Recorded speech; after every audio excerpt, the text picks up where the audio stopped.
bonjour et bienvenue dans cette nouvelle vidéo. Alors, j'avais envie de commencer cette vidéo par un petit truc plutôt comique en vous parlant de moi et de 5 choses que vous ne savez peut-être pas sur moi. Alors, il est possible que j'en ai parlé dans des vidéos et possible que non. Voilà. Alors, la première chose est plutôt simple en fait et il me semble que je l'ai déjà dit, mais je suis d'origine italienne. Donc ma maman est sarde et mon papa est belge, mais voilà. Alors, je ne suis pas typée italienne, ça dépend ce qu'on appelle parce que toutes les italiennes ne sont pas brunes aux yeux bruns, loin de là, et il y a des italiennes rousses, des blondes, voilà. Il y a un petit peu de tout, mais voilà, j'ai hérité quand même de pas mal de gènes de ma maman, dont mes grands yeux, ma peau qui bronze quand même assez facilement, et voilà, la forme du visage. Alors, autre chose, je dors avec un doudou. Alors, depuis des années déjà maintenant, c'est un doudou, c'est un petit coussin en fait, que j'emporte partout avec moi.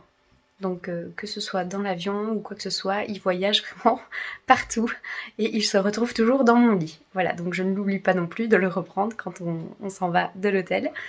Et en fait, ce doudou, c'est un petit coussin de mon meilleur ami qui est décédé quand on avait... Oh là là, je ne sais plus quel âge j'avais. Donc voilà, c'était quand on était jeune. J'ai perdu mon meilleur ami et je l'ai très très mal vécu. Et donc voilà, j'ai un petit souvenir de lui. Ce n'est pas grand chose, mais voilà, ça me sert et voilà, je ne m'en passe plus en tout cas.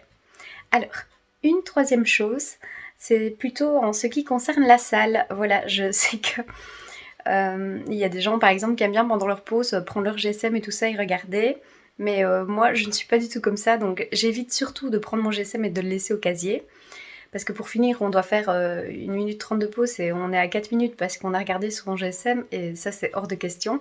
Mais par contre, je marche. Voilà, donc je me balade dans la salle entre chaque pause, je laisse mes affaires et je vais me balader, hop, et puis je reviens. Voilà, à la fin de ma pause, je reviens. Mais comme je fais des pas et que je calcule mes pas à la journée, eh bien, du coup, c'est bien parce que voilà, ça m'ajoute des pas pendant mon entraînement. Et c'est super. De toute façon, rester sur la machine à rien faire, je trouve que c'est pas une bonne solution, surtout quand on fait les jambes. Il vaut mieux se lever, se dégourdir un petit peu pour recommencer son exercice après. C'est mon avis, voilà. Autre chose, je regarde ce que j'ai noté pour pas que je me trompe. Voilà, j'ai fait plusieurs études et dans mes dernières études, en fait, mon vrai métier, c'est que je suis comédienne. Ça, je pense que j'en avais jamais parlé, mais voilà, j'ai fait des études en art dramatique au Conservatoire Royal de Mons, donc voilà, j'ai été diplômée. Je suis comédienne, actrice. Ce n'est pas quelque chose que... Comment dire ? Voilà, j'ai cherché des castings pendant au tout début quand j'ai fini mes études et tout, mais j'étais plus vers le cinéma que pour le théâtre. Ça, c'est un goût personnel. Et puis au niveau du travail et tout ça, ce n'est pas du tout la même chose. Et puis pour finir, j'ai un petit peu laissé tomber, on va dire, parce que j'avais vraiment besoin d'argent. Et il faut savoir que dans le milieu du cinéma et du théâtre, il faut vraiment avoir de la chance, beaucoup de connaissances et tout ça, mais c'est très difficile de gagner sa croûte, on va dire. Donc je ne dis pas que c'est terminé, j'ai fait des petits films et tout ça vraiment en amateur, ça m'a vraiment bien plu. Le but étant de jouer et pas de gagner de l'argent, évidemment, parce que j'ai toujours eu un travail sur le côté. Bon, on verra, hein, qui vivra verra, de toute façon, rien n'est fini. Peut-être que je me redirigerai dans ce sens à un moment donné dans ma vie. La dernière chose que je voulais vous dire, oui, c'est un petit truc encore personnel sur moi. Vous savez certainement que j'ai des sœurs, parce que j'en parle assez souvent, mais en fait, en tout, nous sommes 9 enfants. Voilà, donc c'est famille nombreuse quoi chez nous. Mes parents ont eu 3 enfants ensemble et après ils en ont eu 3 chacun de leur côté. On est 9 en tout. Et voilà, ça c'était pour vous raconter un petit peu des petites choses comme ça sur moi que vous ne saviez peut-être pas. C'est toujours sympa aussi de faire connaissance quand on suit quelqu'un sur les réseaux sociaux. Alors, j'ai très très mal à l'épaule. En fait, je viens d'aller faire mon entraînement épaule, pec et triceps à la salle. Et comment vous dire, c'était assez intense. Voilà, je suis restée 2 heures et j'ai fait aussi du HIIT sur le tapis. Donc je cours pendant 1 minute, je sprint et puis 1 minute de repos.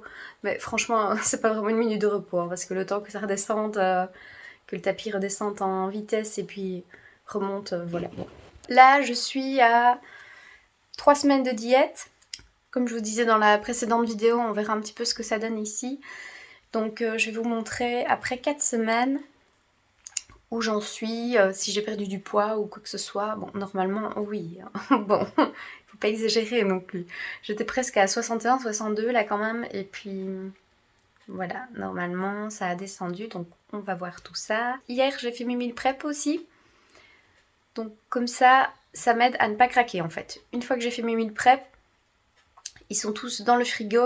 Une partie aussi au congélateur parce que j'ai préparé pour 1 semaine. Et du coup, je garde 4 jours maximum et après les 2 autres jours, les 2-3 autres jours, je préfère mettre au congélateur en fait. Alors, j'ai failli manger une pizza pendant mon cheat day et en fait, je regardais les calories d'une pizza. Donc en fait, j'ai pas eu l'occasion de commander une pizza, donc j'ai regardé les calories d'une pizza congelée. Bon. Et en fait, mais c'est hallucinant. Je ne savais pas qu'une pizza c'était aussi calorique. Et même vegan, donc sans vraiment du vrai fromage ou quoi que ce soit, c'est 800 et des 900 calories pour une pizza, donc format congelé, quoi. Vous voyez, c'est quand même un petit peu plus petit qu'une pizza du pizzaiolo. Et du coup, je me suis dit, ah oui, quand même, bah, ça sera pas pour mes cheat days du moment. Ou alors, je pourrais peut-être en manger que la moitié. Mais bon, j'avoue que c'est vraiment ouais, très calorique en fait. Mais bon, faut pas se demander quand il y a du fromage dessus, c'est que ça doit donner. Et de la viande, enfin, c'est dingue quoi. En fait, on mange ça, on est à la moitié de ses calories. Enfin, bon. Donc ça, c'est un petit peu le point sur ma diète et tout ça. Au niveau du corps, bien, je sens quand même que je dégonfle. Et ça fait vraiment du bien. On recommence tout doucement à voir mes abdos sur le haut du ventre. Donc voilà, petit à petit, j'essaye de rester très patiente et voilà, et de ne pas craquer surtout et de rester positif. Voilà. Bien, j'espère que vous allez bien, vous aussi. Et on se retrouve bientôt. Je ne sais pas ce que je vais filmer après, mais on verra. Allez, gros bisous.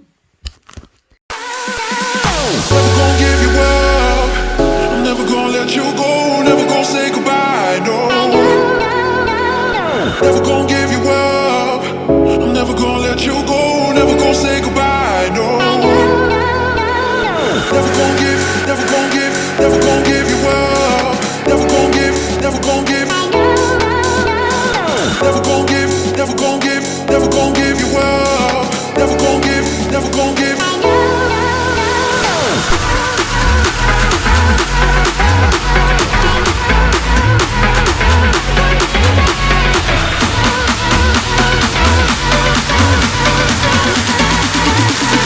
Never gonna say goodbye, no.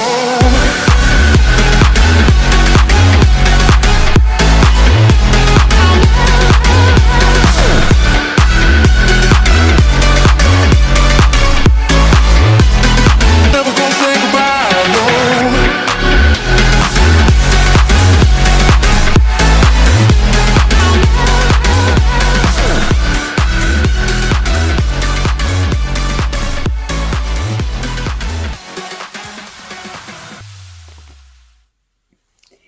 Coucou, bonjour. Alors aujourd'hui nous sommes le lundi 17 avril et là je reviens de la salle de sport, donc j'ai dîné aussi tout de suite après. Donc moi je vais d'abord à la salle et puis je mange mon premier repas de l'après-midi.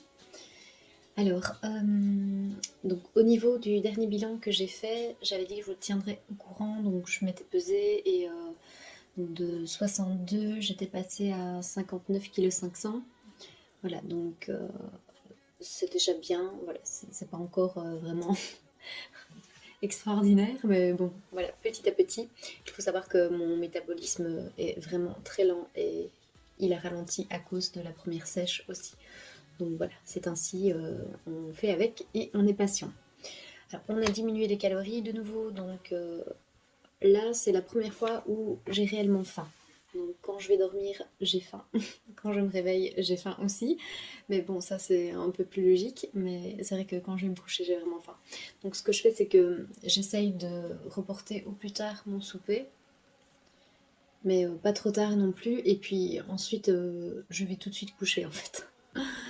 Je ne m'endors pas immédiatement, mais au moins, voilà, je ne suis plus en bas et je suis beaucoup moins tentée par manger n'importe quoi. Et ça, c'est vraiment important. Alors, au niveau des entraînements, j'ai toujours beaucoup d'énergie une fois que je suis à la salle ou que je m'entraîne ici, à la maison. Donc ça, c'est pas encore un problème. Mais je dois dire que même quand on avait fait la sèche, mon énergie était quand même assez bonne. C'est vraiment vers la fin que j'étais un peu fatiguée, mais franchement, ça va. C'est plus la fin, moi, qui me dérangerait que la fatigue, en fait. Donc ça, c'est une bonne chose, c'est d'avoir toujours beaucoup d'énergie. Cette semaine-ci, je me suis surtout entraînée à la maison. Et puis là, pour mon dernier entraînement, je suis allée à la salle. Mais sinon, voilà, je vais souvent à la salle quand même. C'est une réelle motivation pour moi, comme je vous l'avais dit. Et je trouve que c'est important d'avoir ces motivations-là. Je voulais vous dire aussi qu'il ne faut pas oublier que quand on a un objectif et tout ça, c'est en avançant un petit peu chaque jour qu'on atteindra vraiment cet objectif. Et donc il ne faut rien relâcher.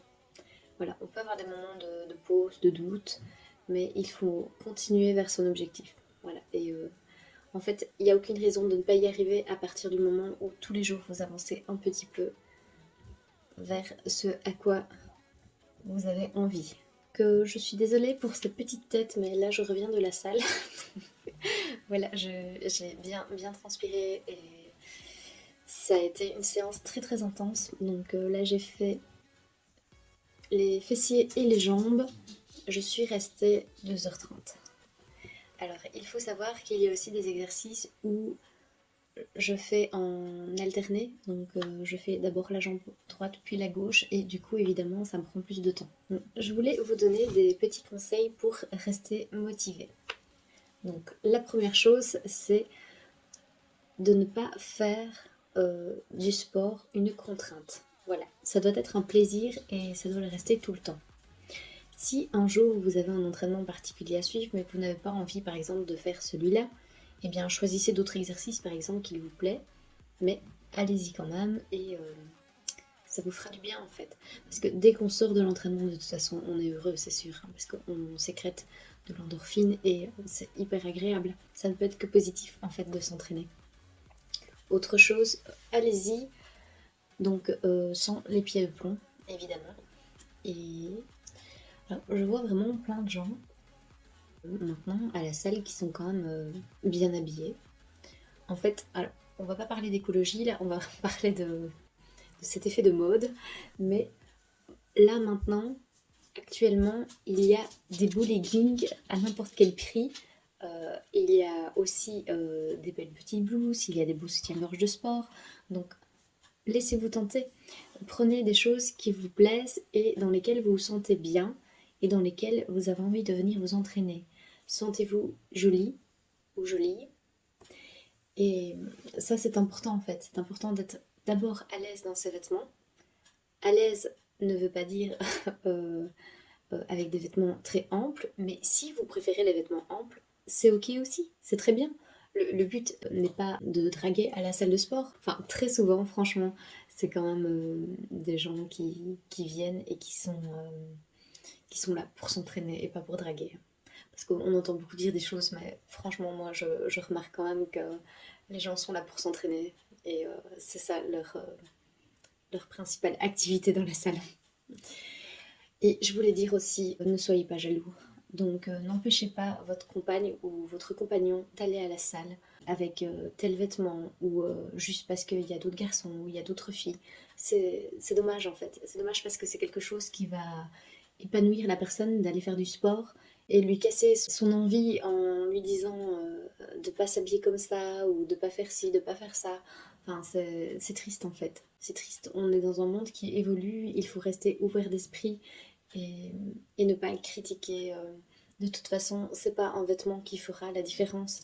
La différence, ça se fait aussi par rapport à la personne, tout simplement. Donc si votre copine aime s'habiller sexy pour aller à la salle, si votre copain aime mettre un débardeur où on voit vraiment voilà, ses pecs et tout ça, eh bien c'est ok en fait, il n'y a pas de problème avec ça. Si cette personne se sent mieux d'aller s'entraîner comme ça et a besoin de se sentir beau ou belle pour aller s'entraîner, c'est très bien. Moi personnellement, je suis souvent habillée avec un legging. De temps en temps, j'ai des crop tops ou des soutiens-gorge de sport ou un t-shirt ou un débardeur. Mais c'est vrai que personnellement, j'aime bien, surtout quand je m'entraîne le haut du corps, voir mes muscles qui travaillent en fait. Donc voir quand je fais une élévation latérale et tout ça. Et oui, ça peut paraître un petit peu narcissique ou, enfin, comment dire, exhibitionniste et je trouve plus le mot. Mais quelqu'un qui veut se montrer là. Mais bon. Mais peu importe ce que ça paraît en fait. L'important c'est que à nous ça nous fasse du bien et on s'en fout de ce que les autres pensent parce que de toute façon, à la salle de sport, je vous le redis, mais les gens sont là pour s'entraîner. Alors oui, vous allez peut-être avoir un ou l'autre regard, mais est-ce que vous ne regardez personne? Je ne pense pas. Moi-même, je ne suis pas du genre à regarder les gens, mais quand je me balade entre mes séries, eh bien, je vois des gens, enfin, mon regard croise d'autres regards, c'est comme ça, enfin, d'autres regards ou d'autres personnes qui ne me regardent pas.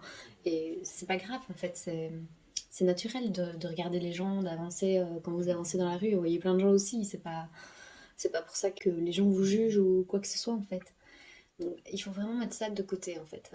Ce truc de se dire ah comment ils sont habillés ceux-là ils sont là pour draguer ou celle-là elle est là pour montrer ses fesses ou quoi, bah non c'est pas vrai. Et les gens qui vont à la salle ils prennent du temps pour ça et ils sont là pour s'entraîner. Voilà, que ce soit garçon ou fille, je veux dire il y a au moins 95% des gens qui sont là pas pour draguer. Ouais. Après s'ils tombent sur quelqu'un qui s'aime bien, bon bah, ça arrive hein, des rencontres à la salle de sport, évidemment que ça arrive, mais voilà, à la base, c'est pas pour ça qu'on y va. Et donc, comme je le disais, si vous préférez être dans des vêtements amples, eh bien, voilà, sentez-vous à l'aise. Il n'y a pas de problème avec ça. Vous mettez un long t-shirt, vous préférez qu'on voit pas votre corps. C'est pas grave en fait. Si vous vous sentez bien comme ça, moi très souvent, je mets un petit gilet autour de ma taille parce que voilà, je fais quand même beaucoup d'exercices aussi fessiers et tout. Mais après, c'est voilà, c'est un choix en fait. Des fois je m'en fous et puis des fois voilà, je préfère rester avec mon petit gilet qui me couvre et je me sens plus à l'aise pour faire tous mes exercices fessiers. Voilà, c'est pas que je me sens mal dans ma peau non plus, c'est juste que j'aime bien faire ça de temps en temps et ça me convient en fait, c'est tout.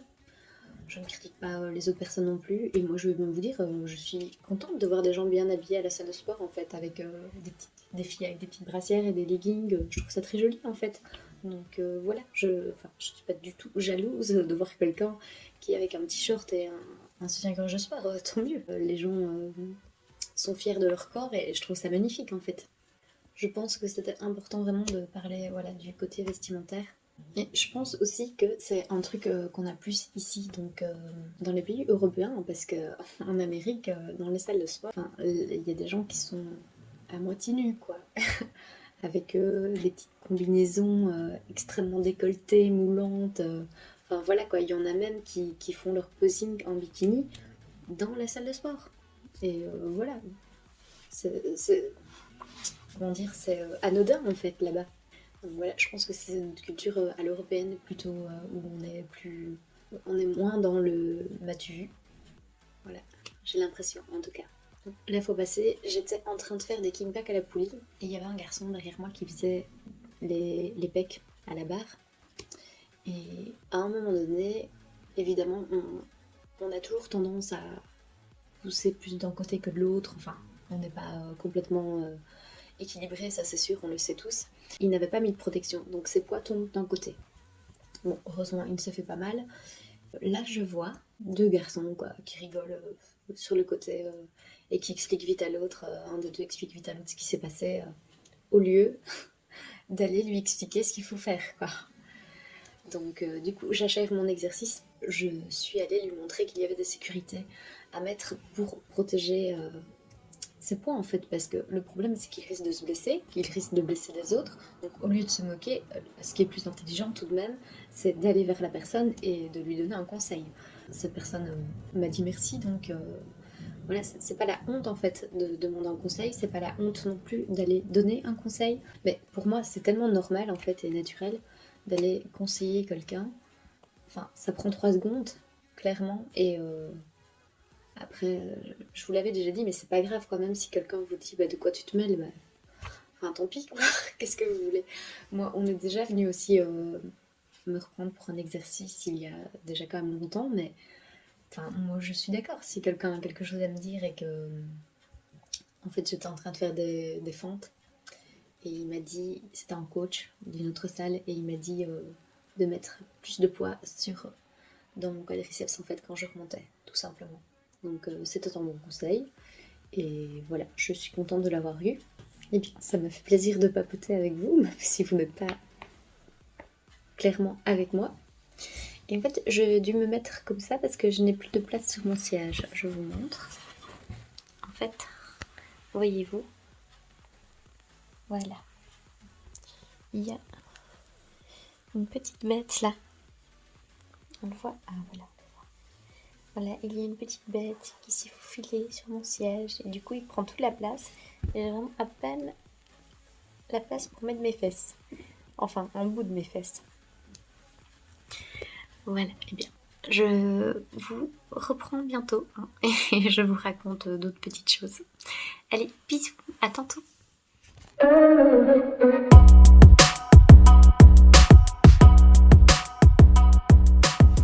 Coucou, donc là nous sommes mercredi 19 et je reviens de la salle.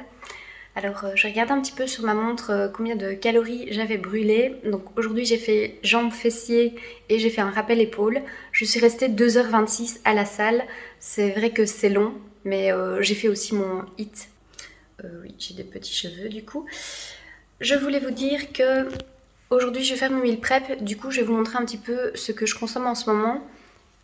Là à la salle, oui, j'ai brûlé avec ma montre évidemment 810 calories. N'oublions pas que c'est une estimation parce que ça peut varier à 20% près, mais c'est quand même énorme comparé à ce que je consomme par jour. Du coup, je vide mon énergie à la salle, mais après, voilà, je suis calme la journée, mais ça va, j'ai quand même encore de l'énergie pour faire ce que j'ai à faire. Et puis dès que je rentre, je dîne, donc du coup ça me rebooste un petit peu aussi. Et je voulais vous dire aussi que je mets toujours de la poudre de jus d'herbe d'orge et de la spiruline dans mes salades, donc dans mes plats de midi, en tout cas sûr. Et de temps en temps, le soir aussi, il y a une grosse mouche qui est rentrée à l'intérieur. Non. Bon, il commence à faire bon, du coup on laisse la porte ouverte et ça y est, c'est la porte ouverte aux insectes. Mais bon, c'est pas grave, hein. On les aime quand même. Voilà, alors je prends tout ça et le matin, je bois toujours aussi mon jus de céleri. Du coup, tout ça en fait, c'est vraiment bon pour la santé et c'est plein de minéraux. Et ça ne peut être qu'une valeur sûre pour améliorer votre état de santé si vous avez un problème, que ce soit un problème digestif, un problème de peau, les cheveux par exemple aussi, si vous avez un problème avec vos cheveux qui ne poussent pas, pour l'alopécie, c'est très bon aussi de prendre de la poudre de jus d'herbe d'orge. Voilà, donc tout ça c'est bon à savoir. Alors mes cheveux, je vais pas vous mentir, en fait je les coupe au moins 1 cm tous les mois. Pourquoi? Parce que je les déteins un petit peu avec un produit végétal, mais ils s'abîment plus facilement parce que la porosité est mauvaise hein, et en fait ils se cassent facilement aux pointes. Mais vous voyez, ils sont toujours quand même très longs. Donc voilà, j'ai pas vraiment de problème avec ça en fait. Mes cheveux poussent, j'en ai quand même pas mal et ça c'est top. Alors je sais que je vais m'entraîner avec mes cheveux lâchés, mais il faut savoir que comme je travaille en cuisine, mes cheveux sont tout le temps attachés. Et du coup, de temps en temps, je lâche mes cheveux pour aller m'entraîner parce que voilà, ils me dérangent pas en fait. C'est comme je mets tout le temps des boucles d'oreilles, mais c'est une habitude, j'ai tout le temps des boucles d'oreilles et ça ne me dérange pas donc voilà. Après, c'est pas une montre en or, c'est pas les bagues et tout ça pour attraper des haltères, ça c'est sûr que c'est hyper gênant. Et voilà, je garde toujours ma chaîne. Et en fait, j'accroche ma clé de mon cadenas ici. Donc je défais ma chaîne et je mets ma clé ici. Et je trouve ça pratique pour ne pas la perdre en fait, vu qu'on n'a pas le droit d'avoir de sac dans la salle. Voilà, c'était une petite astuce. Alors voilà, je vous montre après ce que je mange en ce moment. Bisous. Alors ça c'est 3 fois une des journées. Donc je vous montre, c'est du sétan, des pois chiches, du riz, des épinards. Donc il y a à chaque fois pour 3 jours. Et il y a aussi des poivrons, haricots et du poulet vegan. Ensuite, pour 3 autres jours, il y a du tempeh, des pois chiches et du quinoa. Donc ça sera accompagné avec de l'avocat aussi et de la salade. Donc à chaque fois, je mets plein de salades avec chaque. Donc il faut savoir que je mange entre 200 et 400 grammes de verdure par jour. Voilà. Et ici, ça c'est pour le soir. Et ce sont des protéines de pois texturées, des lentilles, patates douces, haricots et des brocolis. Et donc pour 3 fois aussi. Voilà, comme ça, vous voyez un petit peu ce que je consomme dans mes repas principaux. Voilà, au-delà de ça, il y a évidemment le petit déjeuner et les encas, les fruits. Coucou, bonjour, aujourd'hui nous sommes le jeudi 20 avril. Alors voilà, j'étais en train de me préparer et j'ai regardé une émission pendant que je me prépare. J'aime bien écouter des choses qui me cultivent aussi. Et en fait, j'ai regardé une émission sur le Festival des laits. Alors, je ne sais pas si vous connaissez, moi je ne connaissais absolument pas. Donc, c'est un festival où les personnes qui se sentent mal dans leur peau ou laides vont participer. Et du coup, il y a même un concours et les personnes les plus laides peuvent gagner évidemment un prix. Et, je trouve ça plutôt comique et en même temps, voilà, ça me met du baume au cœur parce que c'est dingue quand même d'en venir à faire un festival là-dessus. Ça existe depuis fin des années 70, si je ne me trompe pas. Et ça s'appelle donc le Festival des laits. Ça se passe en Italie. Et donc ici, on voyait le représentant qui expliquait un petit peu comment ça se passait, tout ça. On voyait quelqu'un qui avait gagné ce concours. C'était une personne, en fait, qui a eu un accident de camion quand il était très jeune et qui a dû subir beaucoup d'interventions au niveau du visage, à qui il manquait une partie d'une jambe aussi. Mais bon, tout ça pour dire que ce petit reportage, oui, ça m'a un peu émue en fait, parce que c'est fou le nombre de personnes vraiment qui ne se sentent pas bien dans leur peau, et je trouve qu'on a encore dans ce problème en fait. Et quand est-ce que ça sera réglé, je ne sais pas. Je voulais vous dire que moi, personnellement, je n'utilise jamais ce mot. Lait, pour moi, ça ne veut rien dire. C'est... Voilà. J'utiliserai plus facilement le terme beau, c'est vrai, mais c'est parce que, voilà, il y a tellement de belles choses dans la vie, mais des laides choses, franchement, ça ne m'arrive pas d'en trouver, et ni des laides personnes, parce que je pense que, en tant qu'humain, et même en tant qu'être vivant, tout simplement, on a tous quelque chose de beau. Et voilà, c'est triste de voir qu'il y ait autant de personnes qui se trouvent laides ou mal dans leur peau, mais on vit vraiment dans une époque où c'est comme ça, où c'est le culte de la beauté. C'est triste, mais en ce moment, on prône plutôt le féminisme. Il y a aussi eu beaucoup de body positive, mais le body positive, c'est plus axé, j'ai l'impression en tout cas, dites-moi si vous pensez comme ça, sur le physique, si on est plus gros ou voilà, ou si on a des formes plus voluptueuses à certains endroits ou quoi, mais c'est plutôt dans ce sens-là. Et maintenant dans les magazines, ça a évolué parce qu'on voit des personnes plus fortes. Voilà, ce qu'on ne voyait pas du tout avant. Et je peux même vous dire que moi, quand j'étais ado, les mannequins, c'était la maigreur. C'était tellement, tellement maigre que dans certaines agences, maintenant, on en est venu justement à demander un certain taux d'IMC aux mannequins pour pouvoir participer au défilé. Donc voilà, c'était vraiment dans ce système-là, mais c'était pas non plus les femmes musclées, ça, il y en avait pas. Enfin, pas comme maintenant, je veux dire, c'était pas toutes les sportives et tout ça, les fit girls, ça n'existait pas non plus. Donc de là, on est passé à maintenant où on voit effectivement des gens qui ont pas mal de formes. À ce moment-là aussi, on a commencé aussi à avoir plus de personnes de couleur aussi. Donc ça, c'était vraiment une belle évolution aussi. Et c'est d'abord Benetton, je pense, qui a commencé à faire ça. Et voilà. Mais par contre, on ne voit pas de personnes qui ont un problème physique réel. Donc on voit des personnes qui ont des maladies de la peau, ça on en a déjà vu. Il y a eu quelques photos d'anorexiques vraiment. Mais des photos avec quelqu'un qui a une bosse sur le nez ou qui a un œil de travers ou je veux dire des choses comme ça, je pense qu'on est loin de pouvoir vivre dans une époque comme ça, où tout le monde est vraiment à égalité, tout le monde est accepté tel qu'il est.